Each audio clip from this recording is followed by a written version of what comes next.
Kabanata 736. Rumble. Ang makapangyarihang enerhiya, mga baliw na pagbabago-bago, at maraming figure ang naging dahilan upang maging masigla ang buong banal na lungsod ng ulap ng ilang sandali.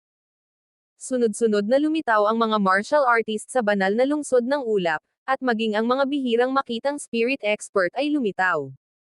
Labanan ng hari. Bulalas ng ilang taong nakakaalam ng kwento sa loob.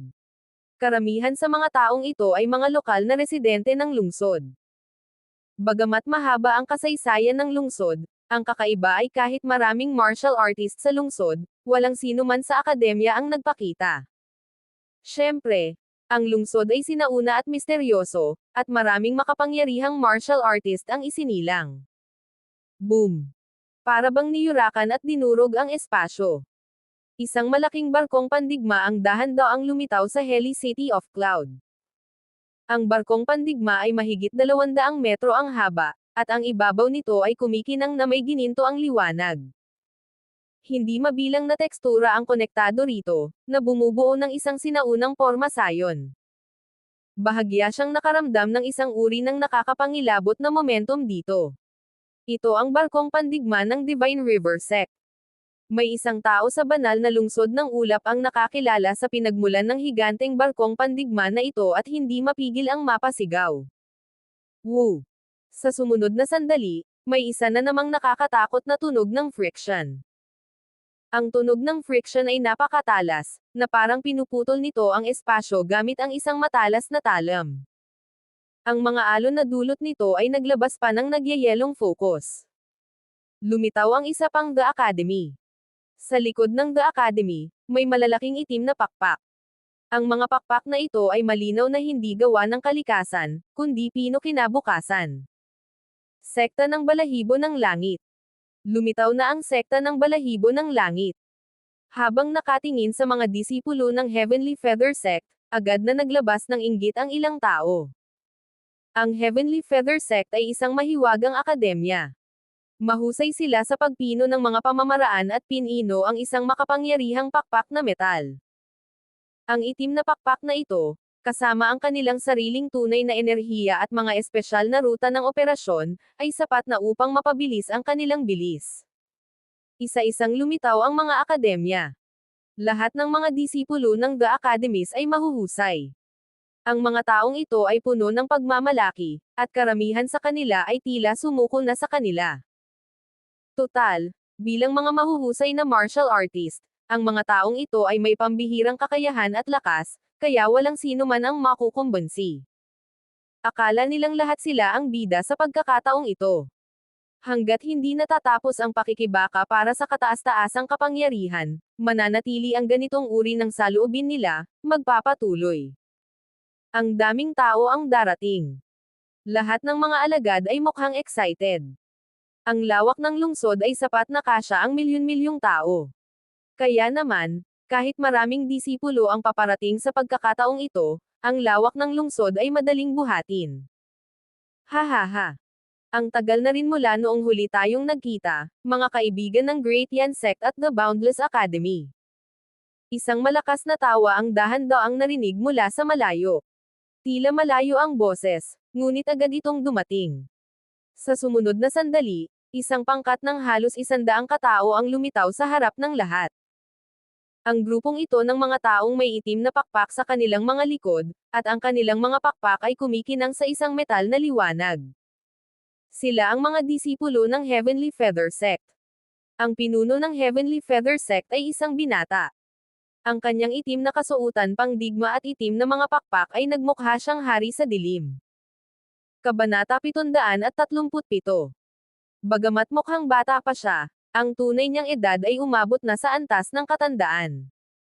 Sa pamamagitan lamang ng pag-asa sa kanyang malawak na paglilinang ay magagarantiya niya na ang kanyang kabataan ay magtatagal magpakailanman.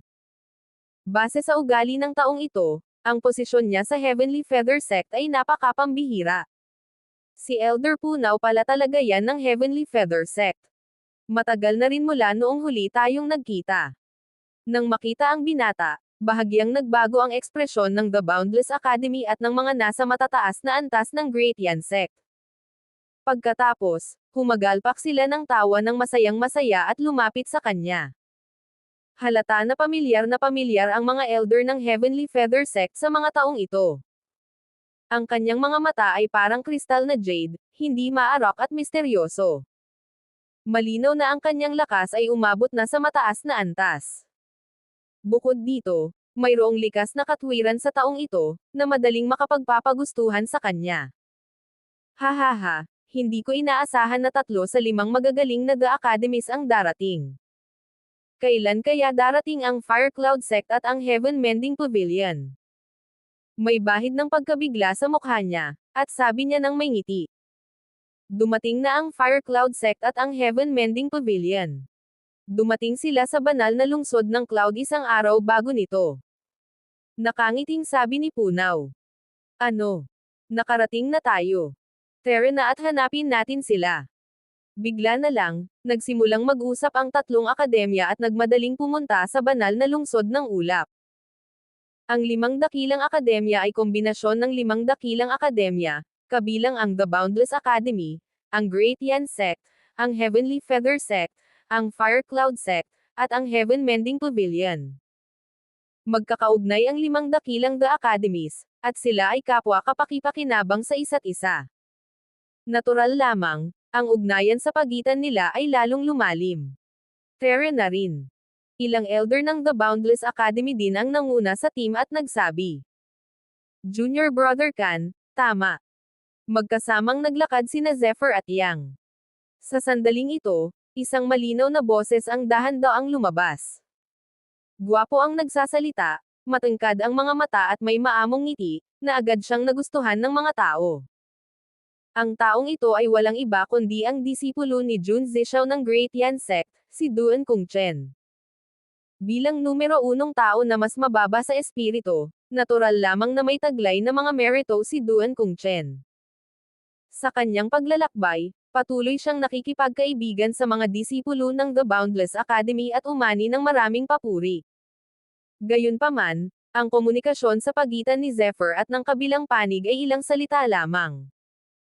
Isa lamang itong harapang pagkikita.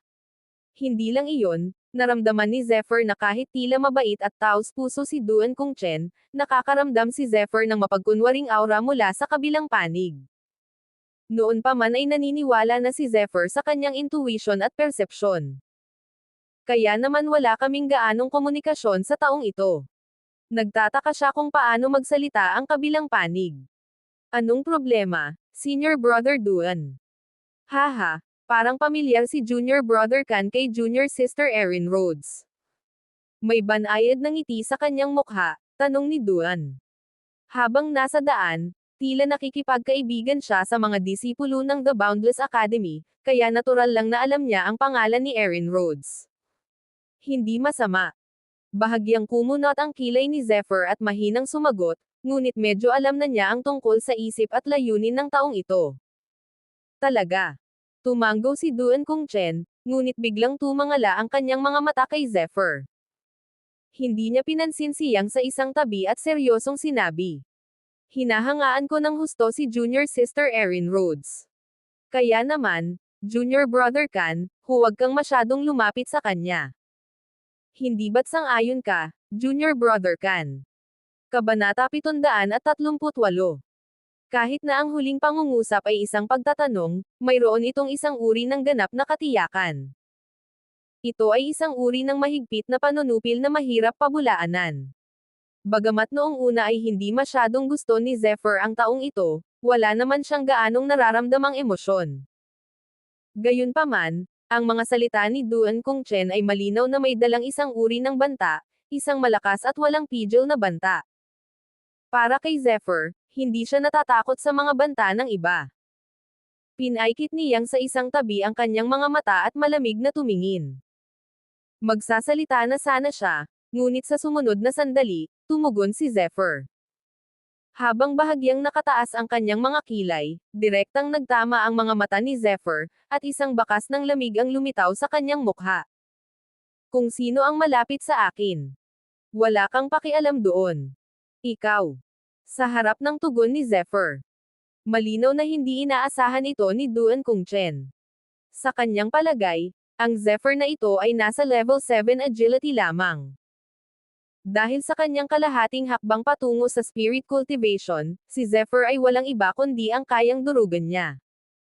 Isang magandang regalo ang makausap niya ito, kaya't nag-alok siya ng isang kahilingan. Walang lakas ng loob si Zephyr na tumanggi. Gayunpaman, ang hindi inaasahan ni Duan Kung Chen ay hindi lamang tumanggi si Zephyr, kundi nang ahas din na maging mapangahas. Hihihi. Napakagaling. Si Junior Brother Kan ay may malaking tiwala sa sarili at tapang. Iniisip ko kung may kapalaran ba akong makalaban si Junior Brother Kan sa labanan. Ang malakas ay palaging magiging hari. Habang nagsasalita siya, tumalikod na si Duan Kung Chen at umalis. Gayunpaman, ang kanyang mga mata ay naging hindi pangkaraniwang malamig. Gusto mo bang tulungan kita? Siyang sa isang gilid ay nagmulat at pumikit, at isang masamang aura ang kumakalat. Nang tumingin sa likuran ni Duan Kung Chen, biglang naging mas malisyoso ang mga mata niyang. Kung mayroon mang ibang tao sa mundo na makakapagparamdam kay Yang ng ganoong ugali, malamang si Zephyr Kan lang iyon, na kumupkop sa kanya simula pa noong bata pa siya. Hehe. Hindi mahalaga yon. Mahinahong ngumisi si Zephyr. Hindi mababa ang lamig sa mga mata niya kumpara kay Yang. Ang malaki at sagradong banal na lungsod ng ulap ay parang isang natutulog na dragon. Ang sinauna at banal na aura na iyon ay sapat na para makaramdam ng pagkasakal ang isang tao. Nakakatuwa ang mahiwagang liwanag na ito. Bahagyang kumurap ang evil breaking eye ni Zephyr. Tiningnan niya ang malaking pabilog na marka na nabuo ng 10,000 sinag ng iba't ibang kulay ng liwanag sa banal na lungsod ng ulap. Sa nakalipas na 6 na buwan ng pag-cultivate, hindi pa rin lumuluwag ang kanyang Zephyr Kan. Kahit tila nasa level 7 agility lang siya lang ang nakakaalam ng tunay niyang kakayahan. Sa oras na ito, sa ilalim ng pagmamasid ng kanyang evil breaking eye, ang tunay na bilog na liwanag ay tila lumilikha ng isang kaluskos. Sa sumunod na sandali, ang kapangyarihan ng Eye of Evil Breaking ni Zephyr ay diretsyong tumama dito. Tama nga, isa itong pag-iral na katulad ng isang monolith. Gayunpaman, kumpara sa monolith na ito, ang liwanag na ito ay mas totoo at mas makapangyarihan. Di nagtagal, napansin ni Zephyr ang pagkakaiba. Lihim din siyang nagulat. Total, ang isang sinaunang lungsod na ito ay hindi lamang napreserba ng napakatagal na panahon, kundi ang enerhiyang parang monolito na ito ay umiikot pa rin. Sa anumang kaso, ito ay lubos na kapansin-pansin. Mukhang ang panahon ng dinastiya na ito ay dapat na isang lungsod na pagmamay-ari ng isang eksperto. Lihim na ng hula si Zephyr. Kabanata 739. Isa-isang nagsidatingan ang mga akademya at puwersa. Sinundan ni Zephyr ang kanyang mga kapwa-disipulo at di nagtagal ay nakarating sa tarangkahan ng lungsod. Sa itaas ng gate ng lungsod, lumitaw ang isang hanay ng 4 na sinaunang karakter na may gininto ang liwanag. Ito ang 4 na salitang, banal na lungsod ng Cloud City. Ang 4 na salitang iyon ay napakatanda na. Hindi talaga ito isinulat sa modernong panahon. Sa makatuwid, maraming disipulo ang naakit sa 4 na karakter. Boom! Nang ang focus ni Zephyr ay inilagay sa malalaking salita. Bigla na lang, isang malakas na momentum ang bumalot sa kanya. Ang kanyang aura ay may taglay na sinaunang pagbabago-bago, na parang isang banal na dragon ang nagising. Sinauna, sagrado, makapangyarihan, mahalaga. Maraming aura ang nagsama-sama, na parang iniunat ng isang Diyos ang kanyang palad at malakas na sinampal ang kanyang katawan. Maraming mga disipulo ang hindi maiwasang umatras. Kahit ang ilang mga disipulo na nasa kalahating hakbang patungo sa espiritu ay lumipad palabas at dumura ng dugo. Kabilang sa kanila ang mga disipulo tulad ni Vince Scheidt, Chad Skylark, Lai Yan, Dongfang Xiao, at iba pa. Ang 4 na salitang ito ang tila pinakahalatang pinsala sa kahalili ng ancient draconic bloodline. Lumipad pa ang katawan ni Yang ng 12-dosenang metro ang layo, at umagos ang dugo mula sa kanyang bibig. Gayunpaman, ang mahihinang mga disipulo ang lubos na naapektuhan. Humajijek si Zephyr sa mahinang boses. Nagniningning ang kanyang mga mata. Kumalat ang enerhiya ng dragon sa kanyang katawan, at sa isang iglap, ang kanyang katawan ay lumaki ng husto, at pagkatapos ay bumalik sa normal. Ang paglaki at pagliit na ito ay tumagal lamang ng maikling panahon. Sa isang iglap, mabilis na umatras si Zephyr. Tanging si Zephyr at ang iilang ordinaryong disipulo na nasa level 3 agility lamang ang maaaring umatras, ngunit marami sa kanila ang nagpakita ng bahagyang paghamak. Haha, ang pagiging determinado ay nararapat tawaging banal na lungsod ng ulap. Sa apat na salitang ito pa lang ay labis na akong nasaktan. Isang malakas na tawa ang lumabas. Si Duan Kung Chen mismo iyon.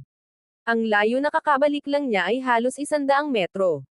Senior brother, napakatalino mo kaya ang lakas mo ay kakilakilabot. Sinasabing ang pangalan ng banal na lungsod ng ulap ay isinulat ng isang misteryosong eksperto mula pa noong unang panahon. Bagamat lumipas na ang napakaraming taon, umiiral pa rin ang focus realm dito. Kung mas malakas ang isang tao, mas lalakas ang kanyang resistensya, at mas magiging kamangha-mangha ang kapangyarihan. Tanging ang mga may katamtamang talento at lakas lamang ang hindi gaanong masasaktan. Isang disipulo ng Great Yan Sect sa tabi ni Duan Kung Chen ang nagsalita. Matagal nang sinusundan ng lalaking ito si Duan Kung Chen. Isa siyang eksperto sa level 9 agility, at tila walang kahulugan ang mga salita niya. Pero sa katunayan, malinaw na mayroong isang uri ng sarkasmo. Bastos talaga yan. Pinahiya mo talaga ang The Boundless Academy natin. Nang marinig ang mga salita ng lalaki, maraming disipulo ng The Boundless Academy ang nagpakita ng bahagyang galit at tumingin kay Zephyr ng may hindi magandang mga mata. Lalo na ang mga disipulo ng Feather Peak at Horizon Peak. Gayunpaman, sina Bentley Sun, Fang Lanyon, at ang iba pa, na nakasaksi sa lakas ni Zephyr, ay bahagyang nakasimangot. Nakita nila ang panig ng isang malademonyong talento ni Zephyr. Kahit na hindi talento si Zephyr, maaaring hindi naman ganoon kasama ang lakas nito. Bukod dito, ang distansya na kaka-atras lang ni Zephyr ay isang hakbang lamang pabalik tulad ng mga disipulong nasa level 3 agility. Malinaw na hindi ito makatwiran. Napter 740. Terra na. Habang umalangaw-ngaw ang boses ni Maxim Callahan, walang kakaiba sa kanyang boses na parang kahoy. Para bang wala siya sa focus. Senior brother, lalo na ba talagang nagiging malazwa si Zephyr? Sinundan ni Dewey Hubs ang nasa gilid at sinabi gamit ang isang lihim na boses. Emph. Humajijek si Maxim Callahan sa mahinang boses, ngunit ang tono niya ay nagpapakita na hindi siya galit. Gaano kahalaga ang labanang maharlikang ito? Ito ay gaganapin lamang minsan kada 10 taon. Kaya naman, sa sandaling dumating ang maraming akademya, may isang taong responsable sa pagsasaayos ng mga tirahan ng maraming disipulo ng akademya. Ang lugar kung saan nakatira ang mga disipulo ni Zephyr ay isang malavilya na gusali. Ang bundok sa likod ng vilya ay elegante at lantian, parang isang mundo ng mga diwata sa mundo. Kaya naman, pagkatapos ng pagsasaayos, ang mga disipulo ay nagpakita rin ng pambihirang masayang ngiti sa kanilang mga mukha. Ang pagod na naramdaman niya kanina ay agad na nawala. Ang tirahang pinili ni Zephyr ay ang patio sa villa, na walang gaanong gamit. Sa silid na ito, nakaupo si Zephyr nang nakakross ang mga paa sa isang futon at pagkatapos ay pinakain ang supot ng karne ng ilang mga lower spiritual stone. Pagkatapos, hinawakan niya ang isang medium spiritual stone at dahan-dahan itong pinino. Gayunpaman, 15 minuto pa lamang ang lumipas. Sa sumunod na sandali, ang medium spiritual stone sa kamay ni Zephyr ay tuluyan ng pinino ni Zephyr. Habang nakatingin sa pulbos sa kanyang kamay, si Zephyr ay napabuntong hininga ng walang magawa. Ito ang labi ng medium spiritual stone. Mayroon na lamang 300 hanggang 400 lower spiritual stones na natitira, at 2 na lamang ang natitira. Sa loob lamang ng kalahating taon, daan-daang lower spiritual stones na lamang ang natitira. Kung kumalat ang balita tungkol dito, magugulat ang mga tao at palihim na susumpin ang mga itim na tupa. Tungkol naman sa mga medium spiritual stone na ito, nakuha ang mga ito ni Zephyr matapos nilang patayin ang mga nagbabantay na Hallmaster. Mayroon lamang 12 bato sa kabuuan at 10 sa mga ito ay pinino ni Zephyr. Nandito ba si Junior Brother Kan? Habang nakatingin sa dalawang medium spiritual stone sa storage ring, pinag-iisipan sana ni Zephyr kung dapat ba niya itong pinuhin o hindi nang may sumigaw mula sa labas ng courtyard. Pamilyar na pamilyar si Zephyr sa boses na ito. Si Amber iyon sa Supreme Peak. Tila natuto si Araber ng aral mula sa pagkabigo ng kanilang unang pagtatangka na labanan ang sekta, kaya't siya ay nagalit. Hindi naman masama ang talento ni Amber, kaya matapos ang mahabang panahon ng pagsusumikap, naabot na niya ang level 6 agility. Ang ganitong uri ng bilis ng paglilinang ay maituturing na isang pambihirang talento. Senior Sister Amber. Lumabas ng silid si Zephyr Kan. Tingnan mo, mukhang hindi naka-89 out si Junior Brother Kan. Sa labas ng pinto, isang grupo ng mga disipulo ni Amber ang nakatayo roon at pinapanood si Zephyr na lumabas. Ngumiti si Amber sa iba pang mga disipulo. Ang mga disipulong ito ay pumasok sa sekta kasama si Zephyr, ngunit ang kanilang mga kaharian ay mas malaki kaysa kay Zephyr noong una, ngunit ngayon ay malayo na sila sa likuran ni Zephyr. Hindi inaasahan ni Zephyr na siyang ay kabilang sa kanila. Nakasuot ng itim na damit pandigma, siyang ay may mukhang kahoy at malamig na aura. Mukha siyang bloke ng yelo na hugis tao nang walang anumang pagganap. Gayunpaman, nagulat si Zephyr na lumitaw ang lalaking ito kasama ang kanyang mga kapwa-disipulo. Junior Brother, mamamasyal tayo ng maayos sa banal na lungsod ng ulap. Total, may ilang araw pa bago ang labanan. Malinaw na iniimbitahan ni Amber si Zephyr.